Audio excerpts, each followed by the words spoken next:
Voy a hacer una presentación que va a ser un poco cargada de datos. Espero que podáis seguirme porque, como siempre digo, para poder entender qué puede ocurrir hay que entender qué ha pasado, ¿no? Así que lo primero que vamos a hablar es de qué nos mueve como inversores, ¿no? Y son las expectativas. Tenemos siempre expectativas de lo que va a ocurrir y muchas veces esas expectativas pues, nos llevan a conclusiones que no son correctas, ¿no? En el caso de esta viñeta, si le preguntas a un niño, juntas un murciélago y un hombre, y dice, pues Batman, evidentemente. A veces la realidad es muy distinta. Cuando juntas al murciélago y al hombre acabas con un virus, una pandemia. Evidentemente, depende con qué ojos lo queramos mirar, pero la realidad es que llevamos un año, como todos sabéis, trabajando sobre expectativas de inflación que no acertamos nunca. Los bancos centrales cada 2 meses o cada mes están subiendo sus expectativas, como muestra ese gráfico que hay ahí, y eso afecta, como es lógico, a lo que se espera que pase con las tasas de interés. Y si bien hace escasamente un año la Reserva Federal nos decía que los tipos estarían entre el 0,25 y el 0,50, resulta que los tipos están entre el 3,75 y el 4%. Y eso altera obligatoriamente las expectativas también de crecimiento. ¿Qué ha pasado durante los últimos años? Que había una sensación, una expectativa de que la inflación nunca sería un problema. De hecho, escuchábamos un mensaje por parte de responsables de la política monetaria de que había que luchar contra la deflación. Y por eso decidieron abrir las compuertas de la liquidez y inundar el sistema de ayudas desde el punto de vista monetario. Poner las tasas de interés al 0% o incluso negativas. ¿Eso qué ha hecho? Ha creado inflación de activos, esa inflación que no medimos en el IPC, pero que es tan real como la que se mide en el IPC. Tenemos una bolsa que ha subido en términos generales al ritmo en el que se ha ampliado el balance de los bancos centrales, hasta el punto de que tiene una correlación superior al 90%. Para aquellos que dicen, no, no es un tema de bancos centrales, la correlación estadística es del 90%. Además, hemos creado una inflación de activos en la vivienda. Ese dato es del Fondo Monetario Internacional a nivel agregado. El pico que veis en mitad del gráfico en verde es la burbuja de 2008. Mirad dónde estamos hoy.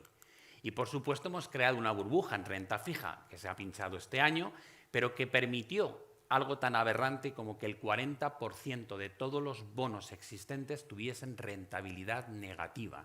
Es decir, los gobiernos estaban recibiendo dinero por pedir prestado. Ya me gustaría a mí acercarme a un banco y decir que quiero un préstamo y que me pague los intereses mensualmente. Eso solamente ha estado en manos de los gobiernos y un 10% de las empresas. ¿Quiénes se han beneficiado de esta historia? Bueno, entre otros, los FAANG stocks, los famosos Facebook, Apple, Amazon, Microsoft, Google, Tesla, Netflix. ¿Por qué? Digo, bueno, entre otras cosas porque son compañías growth que descuentan futuros beneficios y con tasas de interés del 0% el entorno es idílico. Hasta el punto de que la euforia por comprar estas compañías llegó a provocar que 5 de ellas pesasen más del 25% de todo el S&P 500. Es decir, que cuando vosotros ibais a comprar 1.000 euros del índice S&P 500, una cuarta parte, 250 euros, iban directamente a tan solo 5 compañías y los 750 euros restantes se repartían entre las 495 compañías adicionales. Evidentemente, en cuanto ha empezado a reducirse la liquidez a nivel global, el comportamiento de estos valores ha empezado a empeorar.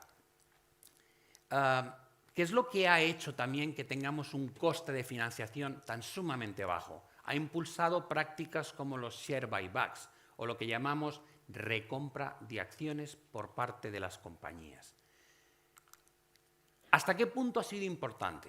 Y dices, bueno, según el último estudio, el 40% de todo lo que ha subido el S&P 500 desde el año 2011 se debe exclusivamente a la práctica de los share buybacks. Y dices, bueno, ¿es malo? Digo, no, no es malo. Pueden hacer con el dinero lo que quieran, pero es que ya no están comprando con el dinero que ganan, están endeudándose para comprar. Compran más de lo que generan en cash flow. Esas son las grandes, las buenas. Muchas otras empresas del S&P 500 llevan endeudándose para comprar sus propias acciones mucho tiempo. Y cuando luego llega una crisis como la del 2020, levantan la mano y dicen, por favor, que me ayuden, que tengo un problema muy grave de balance. Y entonces los gobiernos inyectan todo tipo de ayudas para hacerles un bailout con el dinero público, dinero nuestro.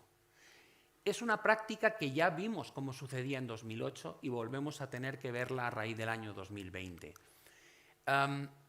¿Qué hay además que afecta a los FANG stocks? Dices, ¿por qué hablas de los FANG stocks? Digo, hombre, pues porque son el 50 o eran el 50% del Nasdaq y el 25% del S&P. Y la bolsa americana, nos guste o no, sigue marcando el destino de las bolsas a nivel global. ¿Qué ha cambiado? La regulación. ¿Se ha visto ya? Todavía no, pero se va a ver. En primer lugar, va a haber un impuesto mínimo de un 15%. Dices, bueno, pero todas las empresas pagan más de un 15%, ¿no? Digo, no, los FANG stocks no. Tienen un entramado, que si gano el dinero en Dublín, que si en un medio paraíso fiscal, pagan impuestos de un 5 o un 6%. A partir de ahora van a tener que pagar un impuesto mucho más alto. Pero es que además hemos dicho que el 40% de la ganancia del S&P viene de los share buybacks. Se ha aprobado que va a haber un impuesto de un 1% a partir del 31 de diciembre de 2022. Es decir, el año próximo, por hacer eso, van a tener que pagar un 1%, pero ya no va a compensar pedir prestado para comprar tus acciones, porque ahora el tipo de interés está al 4 y pico por ciento. Se suponía que más o menos la recompra de acciones les daba un rendimiento de entre el 3 y el 4. No va a salir rentable. Veremos qué ocurre cuando desaparezcan en buena parte esas prácticas de las recompras de acciones. Algo está cambiando ya. Hemos visto algunas correcciones importantes. El primero no es Microsoft, disculpadme, el primero es Facebook. Si Microsoft hubiese caído un 77 estarían ahora mismo aterrados. Ya veremos si ocurre. Pero el que de verdad está aterrado es Zuckerberg, con una caída de un 77%, Netflix con una caída de un 76%, Tesla con una caída de un 52%, Google un 44%, Microsoft, ahora sí bien, un 38% y Apple un 29%. ¿Qué pasa aquí? Digo, hombre, lo que pasa aquí simplemente es que tenía unas valoraciones que eran difíciles de justificar. Y a medida que ha empezado a verse un deterioro en los resultados, pues se empiezan a ajustar esas valoraciones. Los estímulos monetarios no han sido lo único que hemos tenido. Hemos tenido también otra cosa súper importante, que son los estímulos fiscales. Los gobiernos se han endeudado hasta niveles increíbles con tal de salvar todo aquello que estaba a punto de colapsar a raíz de 2020 y posteriormente con la guerra. Y dices, vale, ¿cuál va primero, el huevo o la gallina? Digo, no lo sé. Los bancos centrales son ahora mismo prisioneros de los gobiernos, porque tienen que financiar todo lo que hacen, ya que gastan mucho más de lo que ingresan. Con lo cual hemos llevado a cabo unas políticas fiscales ultra expansivas, en muchos casos cuando no hacían falta. Evidentemente, apoyar a la población en 2020 era una obligación. Pero ¿qué hacía Donald Trump bajando los impuestos en 2017 cuando había crecimiento económico y realmente no hacía falta ningún impulso extra? Lo cierto es que una tercera parte de todo lo que ganan las empresas, en este caso del S&P 500, proviene de dos cosas. Una bajada de impuestos, como veis, brutal desde el 35 a niveles del 21, una bajada también a nivel de IRPF muy grande, que ha dado mayor capacidad de inversión a los ciudadanos, y eso ha permitido, como veréis en el gráfico que está en la esquina superior derecha, que si bien ambas líneas suben, una de ellas es beneficios antes de impuestos, la otra beneficios después de impuestos, la de color azul no ha superado máximos históricos, pero la de color verde sí. La de color verde son los beneficios después de impuestos. Ese gap que se ha cerrado tanto es porque no les hacen pagar impuestos. Y lo otro que hay debajo es precisamente cómo ha evolucionado el coste de financiación a lo largo de las últimas décadas. Se ha acabado. No va a haber más bajadas de impuestos. De hecho, ahora hay un problema por recuperar la estabilidad fiscal, porque tienen todos los países grandes déficits y una deuda sobre el PIB históricamente alta. Y los tipos de interés ya sabéis lo que está pasando. Por tanto, dos componentes brutales e importantísimos que han sostenido los beneficios de las compañías del S&P no van a estar presentes probablemente durante los próximos años. Si a eso le sumamos lo que comentábamos de los share buybacks y los resultados de las compañías, empezamos a ver dónde está el problema. Hay alertas por todos sitios. Realmente hay un montón de señales que no son buenas. Ahí tenéis las inversiones de la curva. Normalmente miramos la diferencia que hay entre el coste de financiarse a 2 años y el coste de financiarse a 10 años, o el de 1 año contra el 10 años, o el de 3 meses contra el 10 años. Cuando cuesta más financiarse a corto plazo que a largo plazo, es que algo anda mal.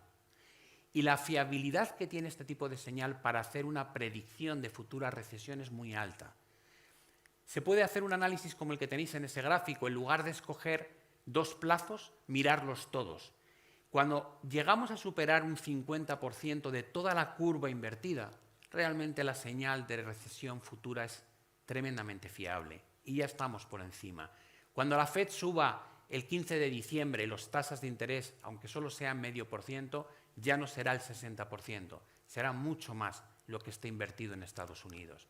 A eso hay que añadir lo que nos cuentan los bancos centrales directamente a la cara y que no queremos escuchar. Lo primero que nos dicen es que el crecimiento este año va a ser del entorno de 0,9 y el escenario adverso, como veis ahí, 2023 0,9, el escenario adverso menos 0,9. Cada vez les oímos decir que ese escenario adverso es más probable. Menos 0,9 es recesión. El Banco de Inglaterra, en la reunión que mantuvo el jueves, nos dijo que menos 1,9 de crecimiento 2023, menos 0,1 2024. Espera una recesión que dure 2 años. El Banco Central en Estados Unidos, la Reserva Federal, nos habla de que van a estar entre el 0,5 y el 1,5. Señor Powell, discúlpeme usted, no ha acertado una en los últimos 14, 15 meses. Ha fallado estrepitosamente calculando dónde iba a estar la inflación. Ha fallado estrepitosamente diciendo dónde iban a estar los tipos de interés y, por tanto, me permito el lujo de dudar muchísimo de que no vayan a entrar en recesión en 2023 viendo cómo está la curva invertida. Por tanto, el escenario para el año próximo no pinta bien. Si tenemos en cuenta que históricamente hay una correlación brutal entre el crecimiento económico y los resultados empresariales, casi del 80%, si tú crees que el año que viene va a haber recesión en las principales economías del mundo, es materialmente imposible que los resultados empresariales no caigan. No hemos descontado ese escenario. De hecho, si ponemos en comparación el tamaño de la economía y cómo crece en Estados Unidos respecto al market cap o la capitalización bursátil del S&P 500, lo que descubrimos es que todavía nos queda como un 23% de ajuste a la baja para alcanzar el punto de equilibrio. Pero como veis en los movimientos de la línea de color negro hacia abajo, normalmente cuando empieza el movimiento de caída no se frena en el punto de equilibrio, sino que tiende a rebasarlo. Eso nos da una idea aproximada de cuánto ajuste hace falta en la bolsa estadounidense para ponerlo en términos de equilibrio en lo que sería un cálculo desde 1950.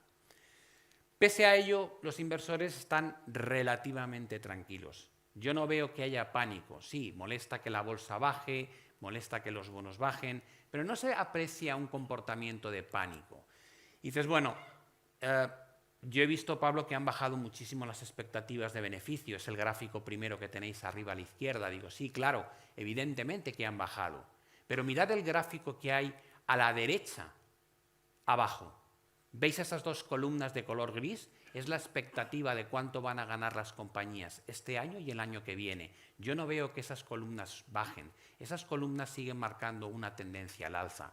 Esa expectativa es absurda si tú estás planteando que va a haber una recesión el año que viene, como hemos visto antes. Y eso es lo que me hace pensar que los analistas son especialmente positivos, a pesar de que el gráfico donde aparece la columna horizontal de color rojo, lo que demuestra es que está creciendo de forma alarmante el número de compañías que está fallando tanto en la publicación de EPS o Earnings Per Share y también el dato de ventas. La esquina arriba, superior derecha, lo que os muestra es el ajuste que está teniendo lugar. Tendría su gracia que la curva de color gris acabe fusionándose con la curva de color azul, porque la de color gris son los famosos 5 valores más pesados en términos de capitalización en el S&P, esos FANG stocks que están revertiéndose, tal y como pasó en el año 2001 y 2002, acercándose a la media del resto del mercado representado por las 500 compañías del S&P 500. Cuando digo que el mercado no ha descontado lo que se nos viene encima, es porque no he visto una capitulación. Y alguien podría decir, ¿y qué diablos es la capitulación? O la capitulación es cuando uno empieza a correr, sácame de aquí, sácame de aquí. Cuando ya pierdes la esperanza, cuando no quieres seguir invertido. Y dices, vale, ¿qué te lleva a no querer seguir invertido? Tener la sensación de que las cosas se van a poner realmente feas. Y dices, vale, y cuando eso ocurre, ¿cómo lo mides? Digo, lo primero que ves es que el volumen se dispara. El histograma azul y rojo es el volumen. Yo no veo que se haya disparado este año, a pesar de que hemos visto caídas del Nasdaq de un 30% y de un 27-25% en todos los demás índices. El volumen está muy tranquilo. Ni siquiera el piquito que se vio en la caída del COVID se ha alcanzado. Y estamos lejísimos de lo que ocurrió con la crisis de Grecia o con el pinchazo de la burbuja inmobiliaria y la crisis financiera que se generó en 2008. Por tanto, por ese lado no veo que haya nervios. Pero es que la propia volatilidad, que es la línea de color marrón que tenéis debajo, no ha alcanzado ni mucho menos cotas de estrés, lo cual me lleva a pensar que todavía queda lo peor. Si me voy al posicionamiento, que es otra manera de medir lo tranquilos o no que están los inversores, descubro que, al menos en Estados Unidos, la línea azul apenas se ha despegado del techo. ¿Qué es la línea azul? ¿Cuánta bolsa tienen en sus carteras respecto al porcentaje de patrimonio los ciudadanos en Estados Unidos? Están casi totalmente invertidos aún. ¿Dónde han llegado a liquidar posiciones en otras ocasiones? Lo tenéis marcado con las flechas de color rojo. Estamos muy lejos de haber generado una capitulación. Si miráis la esquina superior derecha, donde hay un histograma pequeñito con un círculo rojo, eso es lo que se ha comprado o vendido en términos netos en la bolsa este año. Y dices, por Dios, la barra a la derecha son compras. Digo, sí, no han vendido, han comprado. Ha habido flujos de compra este año, pese a la caída. ¿Qué subyace ahí? Están con la misma mentalidad que antes, buy the dips. Esto es una corrección, hay que aprovecharla. No es el sentimiento con el que se alcanza un suelo en un mercado bajista. Al menos yo no lo he visto en 38 años.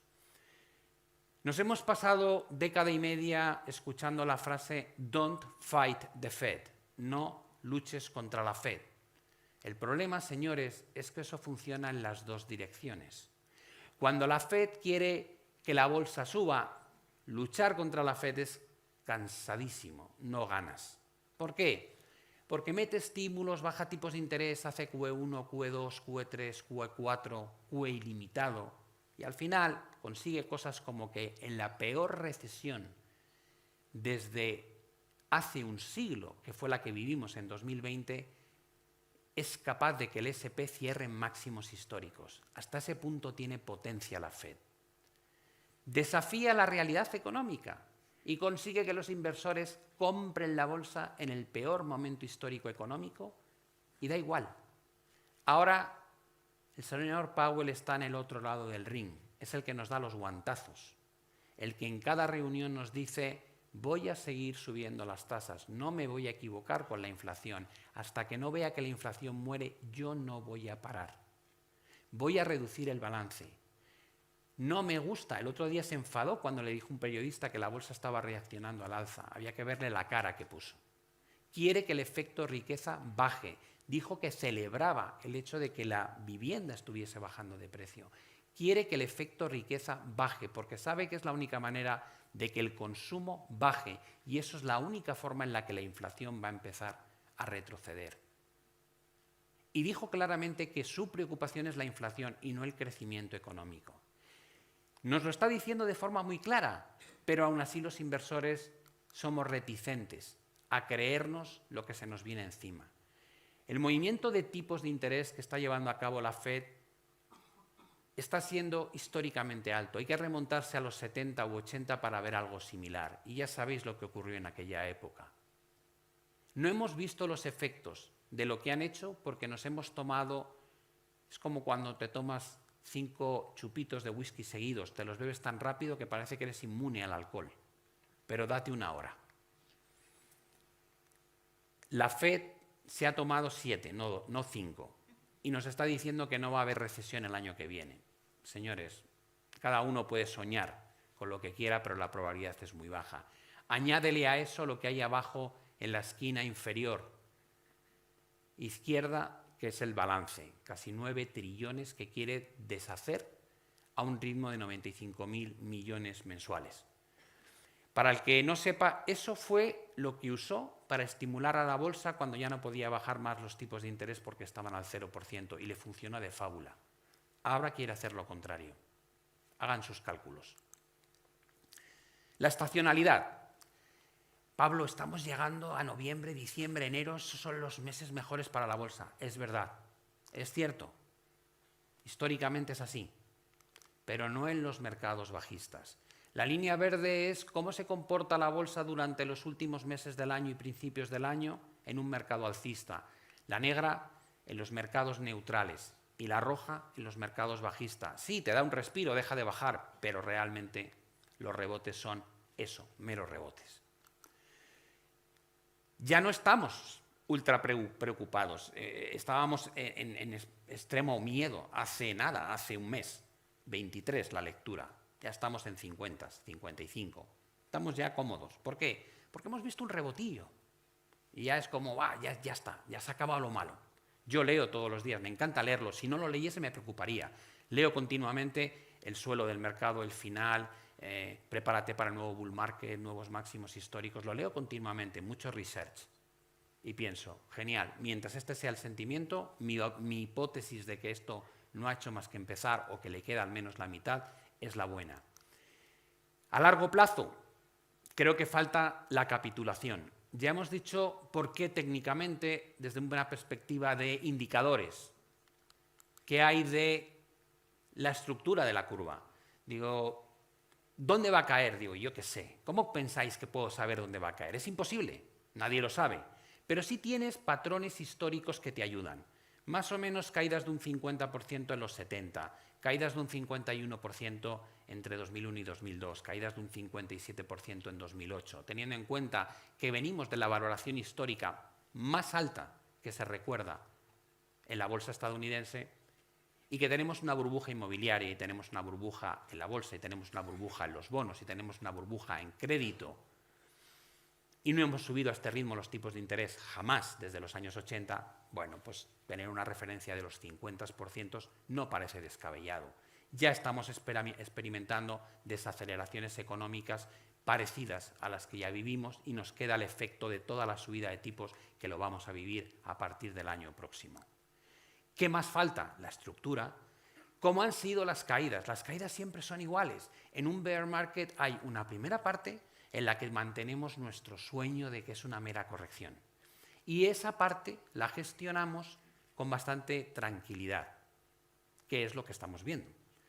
El mercado cae, pero luego rebota, luego cae, luego rebota. Es verdad, cada vez rebota más bajo que el máximo anterior, pero rebota. Y eso nos lleva pues, a no perder la fe. Y de repente suele ocurrir algo que hace que cambie nuestra manera de ver el mercado y se produce el sácame de aquí, que esto pinta muy feo. Para cuando uno dice sácame de aquí, que pinta muy feo, ya hemos perdido un 40 y tantos %. Y entonces la salida es, todo el mundo quiere lo mismo a la vez. Y provocan esas verticales que veis en el gráfico, que no hemos vivido todavía en este bear market en el que estamos metidos. Y probablemente falta por ver y lo veremos. De aquí a fin de año, dices, bueno, ¿qué harías? Digo, ese es el MSCI mundial. Si la bolsa rebota hasta la línea roja, mi recomendación sería reduce exposición. ¿Por qué? porque creo que vas a llegar a la línea de abajo, que está todavía a un 25% de distancia. Y dices, jo, Pablo, ¿cómo puedes levantarte un sábado temprano y ser tan negativo, tío? O sea, yo entiendo que habéis venido aquí a ver si nos sube el ánimo, y esta, para ser la primera charla, es una faena, ¿vale? Permitidme que os diga que eso no es ser negativo, esa es la línea de tendencia alcista desde el año 2009. Es que lo queréis todo, queréis vivir ahí arriba, pegaditos a la línea de arriba. No puede ser, hay que rotar. De vez en cuando hay que rotar. Entonces, negativo sería plantear que vamos a romper la directriz alcista y que vamos a ver una caída mucho mayor. Eso es una corrección. Te llamas una corrección de casi un 50. Digo, bueno, sí, tío, no haber subido tanto. ¿Vale? ¿Qué otra inversión puedo hacer? Digo, a ver, os lo voy a poner de una manera que se va a ver muy claro. Imaginad que os digo, señores, he encontrado una acción que paga un 4,20% de rentabilidad por dividendo y te garantiza que no va a bajar de precio. Vamos, creo que hay una cola aquí de 200 personas diciendo, dame el nombre, ¿cómo se llama? Entonces, se llama el bono americano. Te está pagando un cupón de un 4 y pico %. Tú te compras un bono estadounidense a 2 años, 3 años, 4 años, veis la colección, podéis escoger el plazo que queráis. Y te va a pagar cupones semestrales que suman al año ese 4 y pico %, con la garantía de que te devuelven tu dinero al final, porque se lo estás prestando al Tesoro estadounidense. Dices, vale, y si no me lo devuelve, digo, entonces tienes un default de la primera economía del mundo. Preocúpate de otras cosas, ya no va a ser el problema tu bono. Si hace un default Estados Unidos, no te puedes ni imaginar la que se va a liar. Tiene una calificación AAA, no hay ningún emisor con mayor calidad en el mundo. Y tiene como respaldo una Reserva Federal que va a estar imprimiendo todo el dinero que haga falta para dárselo al Tesoro, en el caso de que eso ocurriese. Ahí lo tenéis. Entonces, ¿cuál es la única duda? Digo, ¿qué haces con el dólar? ¿Lo cubro o no lo cubro? Digo, bueno, eso depende de tu visión en euro-dólar. Pero tienes la opción de cubrirlo y entonces se acaba el problema.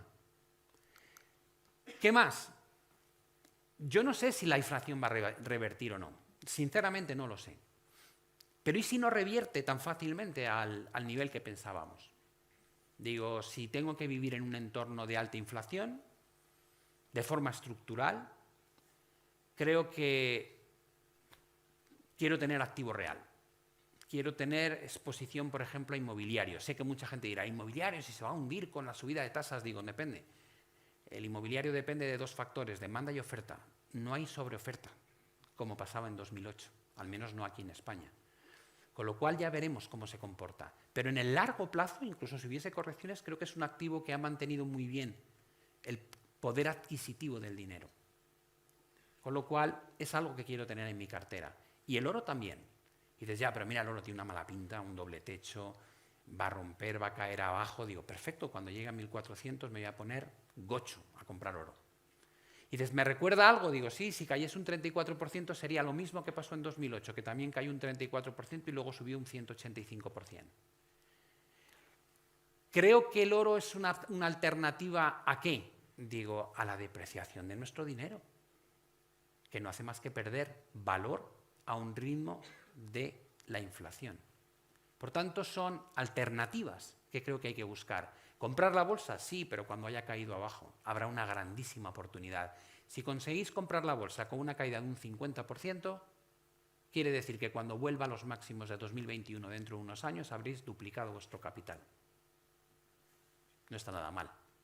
Si no haces nada para cuando vuelve arriba, tenéis lo mismo que teníais antes. Hay alternativas de inversión, siempre hay alternativas de inversión, pero estamos en un entorno donde evidentemente va a ser muy complicado. Antes de terminar con la exposición, sí os quería decir que tenéis una promoción para, si abrís cuenta, llevaros uno de estos libros de Value School de forma gratuita, los tenéis en la entrada y evidentemente podéis probar lo fácil que es abrir cuenta, que se tarda 5 minutos actualmente y tenéis acceso a acciones, ETFs, CFDs, etcétera, etcétera. Ya sabéis además que los clientes tienen un trato un poco especial y reciben asesoramiento desde el punto de vista de actualización de la visión de mercado que yo imparto durante la semana, no solamente los lunes. Y bueno, podéis seguirnos en redes sociales. Ya sabéis que somos muy activos, yo estoy en todas prácticamente y voy dando mi opinión sobre lo que veo de forma recurrente. Esto es una visión estática y la vamos actualizando todas las semanas. Lamento haber empezado con un mensaje tan oscuro, tan negativo. Espero que os haya gustado aún así. Muchas gracias a todos.